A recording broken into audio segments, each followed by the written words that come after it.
Newton said, if I have seen further, it's only by standing up on the shoulders of giants. And that's absolutely how I've gotten to where I am.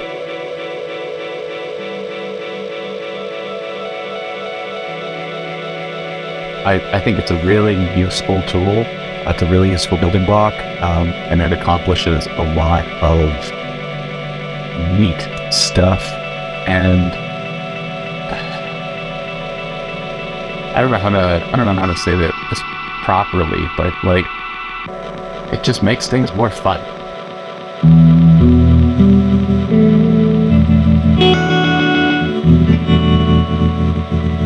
Hello, welcome to the third episode of Not Another Guitar Pedal. Let's just get right into it. I have gas. I have gear acquisition syndrome, and it's bad. As you can see here, I have collected many guitar pedals throughout the years, and I'm still never happy with it. That's the problem. I think I still have third-degree gas, if you know what I mean. So as a product of that, I've ended up with a lot of pedals. And over the years, I've acquired many different kinds of pedals. However, something I've been noticing is that the ones that I'm attracted to all have one commonality. I'll show you what I mean. Over here, we got the Champion-Lucky Woozy, and at the front of it, we can see this little knob over here with a bunch of squiggly lines on it. Mattoverse, just a phase. Do you see the same set of squiggly lines? That's pretty crazy. Swamp Witch pedals, Season of the Witch. If you look over here, you'll see the same set of waveforms. This time drawn a little bit differently, but it is the same set in the same order. Champion-Lucky, the Kilter, covered this in the last video. If you look over there, you'll see the waveform selector switch. Lots of Champion-Lucky today. Lots of Woozy. The Champion-Lucky Skitter. And you'll see the same set of waveforms that I've been talking about. Old Blood Noise Endeavor's Float, you'll see over here, also has a waveform selector switch. This one is a little bit different. We'll talk about this one. So, all of these pedals have the same, except for one, we'll talk about that later, set of waveforms to choose from in the same order. And to my brain, that must mean one thing. All of these pedals are using the same goddamn LFO. But that's okay, because here's the thing. Despite the fact that all of them have the same LFO, all of these pedals do different things. So let's back it up for a second. What component is unifying all of these pedals together?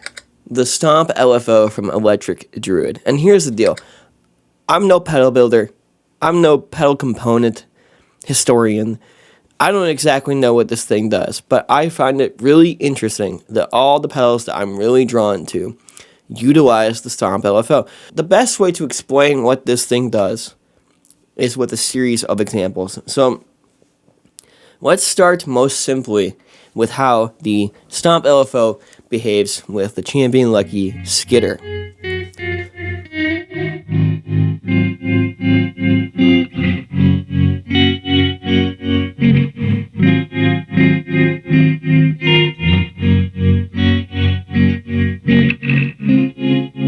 So, I have a lot of pedals that have the same part in it. That's something that I'm realizing right now, just looking at them. Visually speaking, you can tell the waveforms are presented to you in the same order. So these are the sort of deductive reasoning skills I'm using right now. So the pedals are using the same part. Who cares? Does that mean that they sound the same? Absolutely not. All of these pedals utilize the Stomp LFO in a variety of unique ways, and ways you would not expect. I think some of the most easy to understand would be the Stomp LFO in some sort of, tremolo situation. That is exactly what the Skitter is. The Skitter is actually a 2-in-1 reverb and tremolo pedal, and you can kind of utilize the two effects in interesting combinations, but added to heart is a very flexible tremolo, and that is in part due to the utilization of the Stomp LFO. Now, most tremolo circuits are probably moving in some sort of sine wave motion. So if you flip on your amp or you have a tremolo pedal at home, very likely the dominant setting or the only setting is to move the volume in a sine wave fashion. So let's back it up for a second. I'm talking about LFOs and sine waves, and what does all of this mean? An LFO is a low frequency oscillator. That doesn't help you either, right? Basically, it is a form of automation. It is someone at the foot of your pedal twisting the knobs for you at a calculated rate, always and forever. So what does the Stomp LFO do? Well, it presents to you, the player, and also the builder, a tap tempo and CV controlled device that does this automation for you. And not only does it do this smooth sine wave like automation that we were talking about, there's 7 other waveforms with this chip as well. So there's a lot of flexibility with this chip. So on these waveform selector switches, there's a lot to choose from. There's an up and down wave, there's a square wave, there's a triangle wave, there's the sine wave, the traditional sine wave option. There's something called a sweep wave. That's a unique one. I'm not too sure what to call that one other than the sweep wave. And then also 2 different kinds of random movement. So in the context of a tremolo, that is really unique. That is really cool. So let's choose one of these odd waveforms and sort of begin to hear how the low frequency oscillation is a little bit different and things start to move around a little bit bizarrely, for a tremolo. And I think it's pretty cool. So let's listen.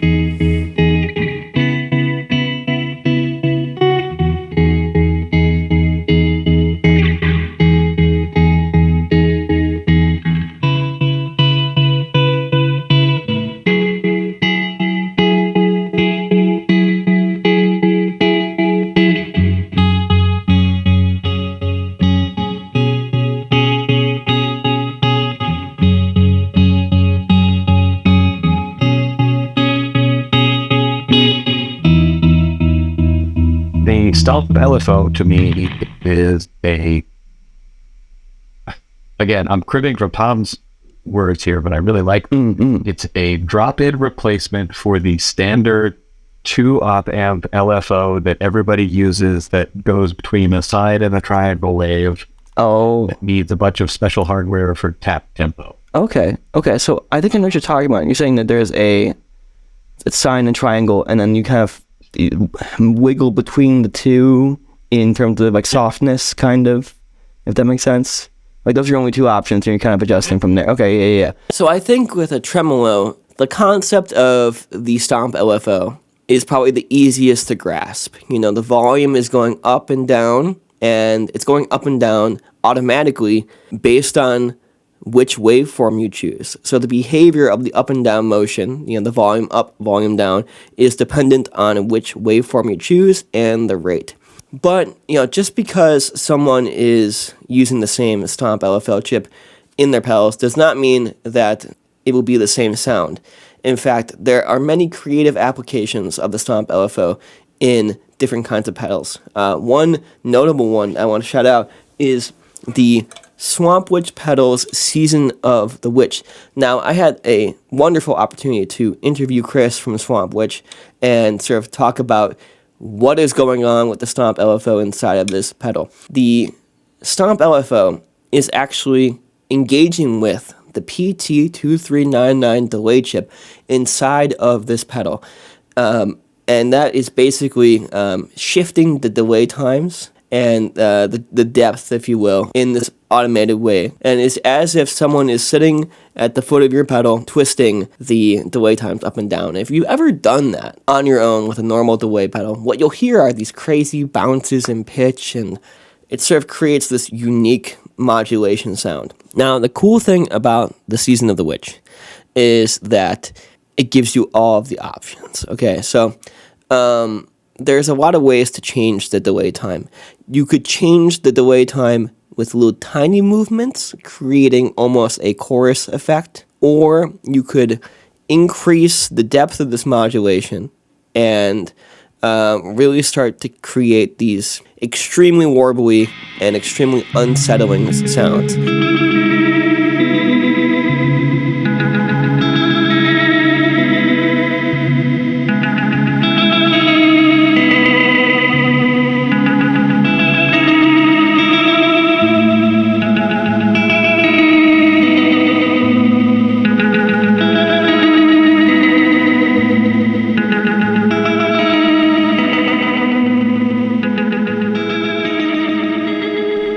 thing. There's a lot to this. There's a lot of control on the season. And okay, and we know the Stomp LFO is on this side. So how exactly does the Stomp LFO interact with this side of the pedal? Okay, so starting on the, I guess, I don't know how to talk about a pedal while looking at it. Right. Yeah, the rate and the waveform. Yes. Knobs on the far. There we are. Yeah, these two over here. All right. Yeah. Those interact directly with the Stomp LFO. Mm-hmm. They control the rate and the waveform coming out of the chip. Mm-hmm. The tap tempo as well.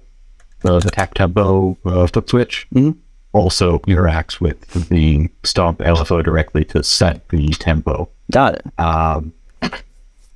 The depth and the offset are both set internally on the chip to fault. Interestingly, I don't use those pins on the chip. Oh, okay. Although the depth and offset knobs you see control a circuit that works in the same way that the internals of the Stomp LFO depth and offset knobs work, because Tom was kind enough to point out and share an article about how to write a crossfader with one potentiometer. Interestingly, that is what the depth and offset do on the Stomp LFO internally. Mm-hmm. It blends between an offset voltage and a full-sized waveform. So I reproduced that circuit in order to allow... So this is where we get to kind of the source selection of what's going into the depth and offset block. You can put an actual external CV 0 to 5 volt in. You can use an expression pedal, or if nothing's plugged in, it uses the onboard LFO. I'm really proud of that part because I feel like one limitation of a lot of pedals that have an expression jack on them especially is that unless you have a tweakable expression pedal, you're usually, your throw is the entire breadth of the knob. Right. And so like if you want a subtle variation, you have to tiptoe. Yeah. And ain't nobody got time for that. No, I don't got the feet muscles for that. It's not happening.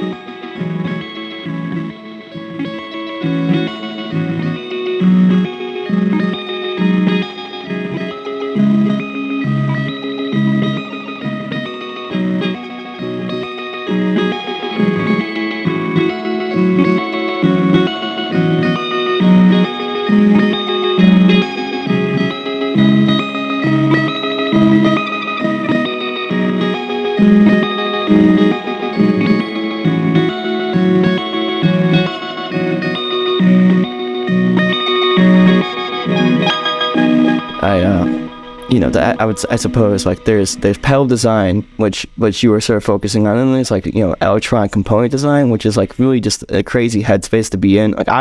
You're explaining this to me, I kind of understand it, you know what I mean, and using it. I kind of understand it. Yeah, it's what it's crazy to think of, and it works. It just works, and so even for me, even the hard part is the idea, let me use this in my pedal design and screw it in and see if it works. I suppose that's what you're doing a lot every day, just trial and error, There are many pedals of mine that are using the Stomp LFO, and arguably I think it is the chip that is really creating some special sound design, either mistakes or intentionalities with these pedals. One really cool iteration that I'd like to talk about more is the Mattoverse, just a phase.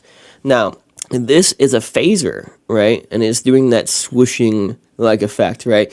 But is very unique in that this phaser includes the Stomp LFO. So traditionally, I would classify a phaser, its movement is this filtered sine wave effect that creates that swoosh that we all know and love. But changing the waveform of the phaser and changing the way that the filtering is engaging with the low frequency oscillator kind of creates these very unique phaser textures that you would never get with a traditional phaser pedal. So let's explore some of those.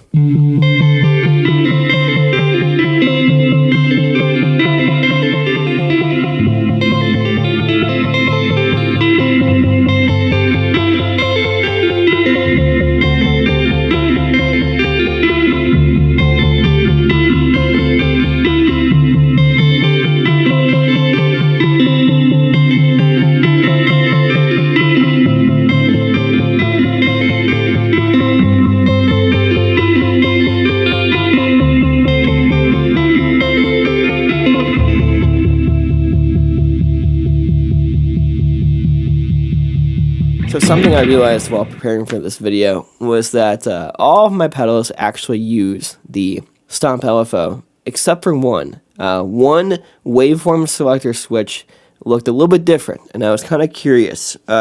Float. On the surface, if we zoom in on that waveform selector switch, on the surface, you might think that it is utilizing the Stomp LFO or a modified Stomp LFO. So I reached out to Dan, who explains everything. He actually told me what is going on inside of this pedal. All I did today was I went to the Old Blood Noise Endeavors website and I just asked a friendly question. I was curious what low frequency oscillator chip is being used inside of my float pedal, right? So this is from Dan himself, and I'll show my source over here. The float is not using the Stomp LFO. It is using the STM32L100 microcontroller to control the low frequency oscillation and the sort of pairing between the two filters on the device. Now, Chris and I actually had a moment to talk about microcontrollers and sort of the advantages and disadvantages to using them inside of our pedals. I've been following Old Blood Noise Endeavors for quite a while. Yeah. Dan has actually been really helpful. He helped me work out the circuit for the expression pedal on the Season of the Witch. No way. The limitations right now on getting to presets would be having a microcontroller on board in the first place, right, to save the voltages in each place. Yeah. And so it's a little weird. It was gaining popularity for a while because the platform, the tooling around it, like the compiler and the thing you use to write the code, stuff is good. But they got hit with supply chain woes. Whoa. Like so many electronics businesses, like so many things, it was basically just impossible to find STM32 units anywhere. Mm-hmm. I have this fear that whatever I pick will get hit with some supply chain woe at some point in time, and I'll have to panic, pivot, and choose something else. Now here's the thing. There are certainly advantages and disadvantages to talking about things and building awareness. The Stomp LFO, though it isn't in high demand per se, is an electronic part that is in limited supply. There's only a limited amount of them that could be made. To my understanding, there are no supply shortages of the Stomp LFO, and that won't be happening anytime soon. But there's some degree of uncertainty, like for how long can we create pedals that use the Stomp LFO, and for how long can we truly expand on that component. And there's a lot of ways to advance the sound or add to the work that has already been done with the Stomp LFO. Electric Druid, for example, has something called a TapLFO 3D. And really you can think about that as like a expanded Stomp LFO. It has the same set of 8 waveforms, but there's also 8 more variations on those waveforms, including a number of features, like a clock out. And that's particularly exciting because that sort of addresses one of the issues that I have with Stomp LFO, and that is sort of the inability to sync the devices that use the Stomp LFO to some sort of clock or like an Ableton clock or something, so that your delay times are consistent to a grid. Because the thing is that the ability to automate volume, delay times, phaser modulation at a constant rate is a beautiful thing. But that is sort of the advantage of using the TapLFO. But, there are certainly disadvantages to using the TapLFO. Honestly, the extended waveforms, while I think they're neat, present a bit of a design challenge, just from a hardware perspective. Yeah. Like, at that point, you either need to do some microcontroller stuff to be able to make 16 different inputs, or you need to find a 16 rotary switch. And those are really fucking hard to find. Yeah. So, the idea of building something that adequately used all the waveforms is already itself a challenge. Yeah. The fact that it has a clock out on it is really, I like that a lot. And I think that opens up a lot of cool stuff. Here it is. This is it. So I got a package from Electric Druid in the mail, and this is it. This is the Stomp LFO. Let's see what it looks like, shall we?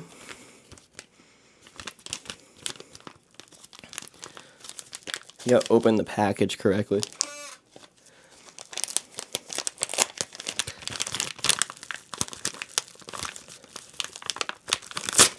Oh, well, there it goes. I can't do anything correctly, can I? Apparently.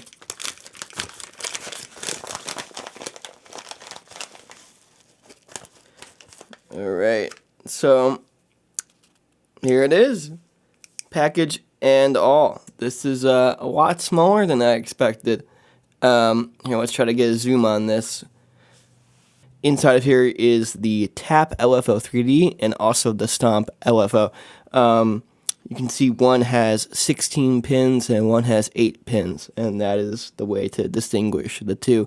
And it's just incredibly inspiring to be holding two components that are just a very much integral part to the way I play guitar and the way that I approach the instrument. I think that the Stomp LFO and the TapLFO 3D are probably some of the most inspiring components on the market and some of the most complex LFO systems available for pedal builders and for players. Most all of my favorite pedals utilize the Stomp LFO. I think it's an incredibly practical tool sometimes, and it has completely changed the way that I approach guitar playing. The musicality of the Stomp LFO and its inclusion of tap tempo and things like that sort of lock my playing into a grid sometimes, and it's a very nice way to play musically, rhythmically, and almost as if there's a metronome with me sometimes. The oscillations are incredibly mathematical and perfect, and the tap tempo is very accurate. Many pedal builders, I think, are presented a lot of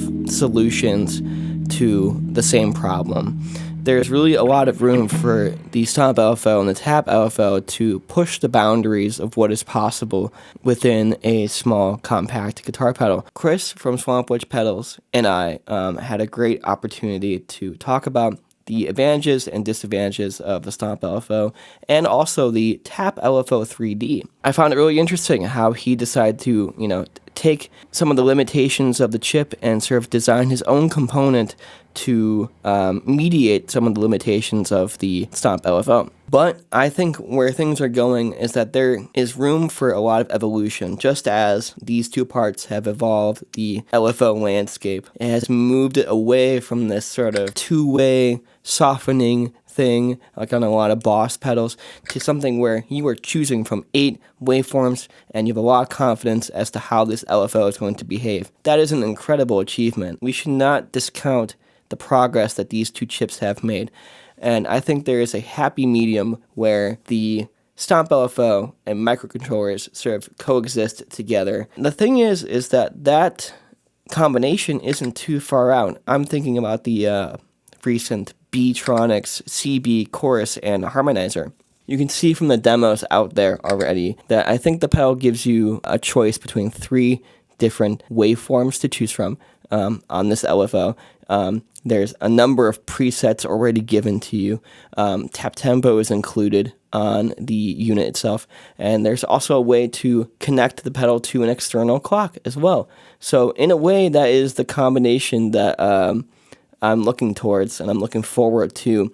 And another pedal that comes to mind is actually the Jam Pedals Delay Llama Extreme. This pedal has a tap tempo out, which there are a few tap tempo clock alternatives out there on the market, so you could link this to a computerized tap tempo device. The pedal has up to 4 presets, I believe, and these presets actually communicate with the delay times and the feedback in very creative ways, almost in an LFO fashion or an LFO behavior. The only thing that this pedal doesn't have is some sort of waveform selector. So the point is that there are pedals out there on the market that are doing this sort of wonderful combination of LFO selection, LFO waveform selection, and some sort of microcontroller. I think there are advantages and disadvantages to using any component. Like, for example, TapLFO 3D does present you a way to sync the tempo to a clock, but its 16 pins is a little bit intimidating for a lot of pedal builders, and not only that, it's not necessarily sometimes optimized for the extra components necessary to operate the TapLFO 3D. I think the only thing preventing us from getting there is finding a way to make this as compact as possible and pedal board friendly, and also thinking about the front end of things, like which knobs you're using, which switches are you using and not using, how many buttons are there, really. Those are the critical thinking elements that sort of have to go into creating this perfect unit in my eyes. But we are almost there, and I think it's an incredibly exciting time to be here in the world of guitar pedals. I'm really excited for what you as the player do with these pedals. I'm also really excited for what the pedal builder are going to do with all of these components available and decisions available to solve these kinds of problems. But again, sometimes it's the limitations that allow maximum creativity. I don't think I would be playing the way I do if the experience of playing a pedal with the Stomp LFO wasn't so one-to-one and rhythmic and void of a computer, if you will, you know? So there's advantages and disadvantages to everything. You know, it's crazy. Chris and I were talking about Tom from Electric Druid and just how approachable the man is and informative he can be. I shot him an email, actually, the other day, and he just replied back, basically telling me exactly how the part works and how to integrate it into pedal design. And I think that along with the numerous resources that Tom provides, the man is an absolute genius and an incredible resource for pedal builders and those curious about how pedal design and component design works. If you take a look at his website, you can find numerous schematics and component manuals and newsletters and discourse about components. All of it is there, and if you have any questions, you can just send him an email, and I was very thankful to receive a reply back, so thank you so much, Tom, for doing that. And that's where I see things going, quite honestly. I think that the limitations presented to you by the Stomp LFO are really only in preset saving and more intensive fluctuation between the 8 onboard waveforms. And also, lastly, some sort of clock to sync all of these things together. Perhaps there is some sort of external tempo keeping device that you would like to have as the main tempo source, and also perhaps you would like to have some confidence as to what tempo you are playing, to have repeated musical events, right? That's the goal sometimes of a lot of playing. Things need to be repeatable at the end of the day. You asked about most exciting other pedal developers who are out there using the stuff. Yeah. So I think you've actually hit both of them already.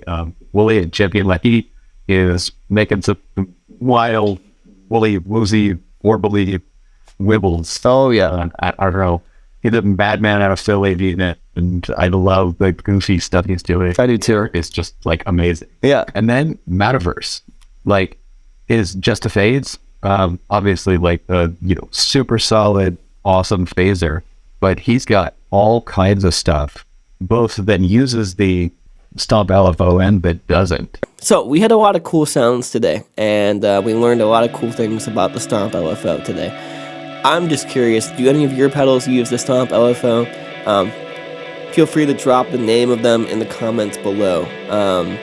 Because here's the thing, I think it's really fun to start talking about this component, and talking about it builds awareness, and building awareness will hopefully increase the utilization of this chip in a lot of creative ways. I think we are already seeing many, many creative applications of this device, and I think things are only going to improve the more people become aware of this chip and the creative opportunities that it presents the player and the builder.